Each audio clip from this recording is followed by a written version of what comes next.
एक ये क्वेश्चन है भाई आपका 9th class NCERT work and energy का क्वेश्चन नंबर 6 है। क्वेश्चन है the potential energy of freely falling object decreases progressively, does this violet the law of conservation of energy. भाई एक फ्रीली फॉलिंग कोई बॉडी है, जैसे मैं यहाँ पे हमने एक बॉल को दिखाया है, तो उसकी पोटेंशियल एनर्जी लगातार डिक्रीज हो रही है, बिल्कुल डिक्रीज होगी क्योंकि हाइट उसकी लगातार कम हो रही है। और आपको पता है कि जो पोटेंशियल एनर्जी है वो हाइट पे डिपेंड करती है।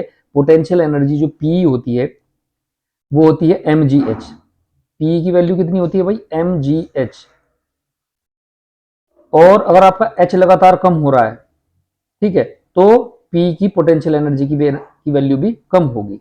यहां से उसने गिरना स्टार्ट किया फ्रीली फॉलिंग बॉडी, और स्टार्टिंग में उसकी सपोज उसकी एनर्जी थी, जो पोटेंशियल एनर्जी थी वो 20 जूल है।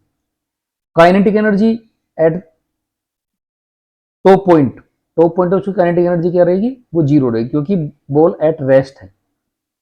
और बॉल एट रेस्ट है तो उसकी वेलोसिटी जीरो होगी। और आपको पता है काइनेटिक एनर्जी का फॉर्मूला वो क्या है? Half M V square. तो काइनेटिक एनर्जी जीरो हो जाएगी। तो टोटल एनर्जी जो है उसकी वो कितनी होगी? 20 plus zero is equal to 20 joule. अब थोड़ा सा और नीचे आई बॉल, तो वहां पे पोटेंशियल एनर्जी तो उसकी कम हो जाएगी, क्योंकि हाइट कम हुई तो उतनी ही काइनेटिक एनर्जी उसकी बढ़ जाती है। पोटेंशियल एनर्जी अगर 5 कम हुई तो 5 ही काइनेटिक एनर्जी बढ़ जाएगी। तो टोटल एनर्जी अभी भी 20 जूल हुई। अब और नीचे आ जाएगी तो पोटेंशियल एनर्जी उसकी हो जाएगी 10 जूल। तो 10 जूल ही उसकी काइनेटिक एनर्जी हुई। तो टोटल एनर्जी अभी भी आप देख रहे हैं कि कितनी है? 20 जूल है।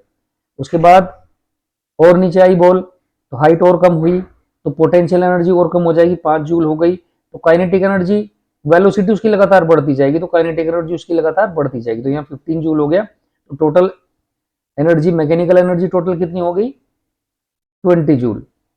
और जब बिल्कुल just before hitting the ground, तो वहां पर आपकी वेलोसिटी मैक्सिमम होगी, लेकिन हाइट कितनी हो जाएगी? जीरो हो जाएगी। तो पोटेंशियल एनर्जी कितनी होगी भाई? जीरो। तो काइनेटिक एनर्जी, वेलोसिटी मैक्सिमम होगा तो मैक्सिमम हो जाएगी। तो टोटल एनर्जी कितनी हो जाएगी भाई? 20 जूल। आप देख रहे हैं जो टोटल एनर्जी है, काइनेटिक एनर्जी और प्लस पोटेंशियल एनर्जी, उनका जो समय वो 20 जूल हर जगह है। तो इसका मतलब ये है कंजर्वेशन ऑफ एनर्जी आपकी यहाँ पर है। तो यहाँ पर law of conservation of energy violate नहीं होता। No violation of conservation of energy. Total K plus P is constant. तो टोटल एनर्जी आपकी कॉन्स्टेंट है भाई। ठीक है, तो ये इसका आंसर है भाई। आप हमेशा ध्यान रखें, total mechanical energy freely falling body के लिए कंजर्व रहती है। ठीक है।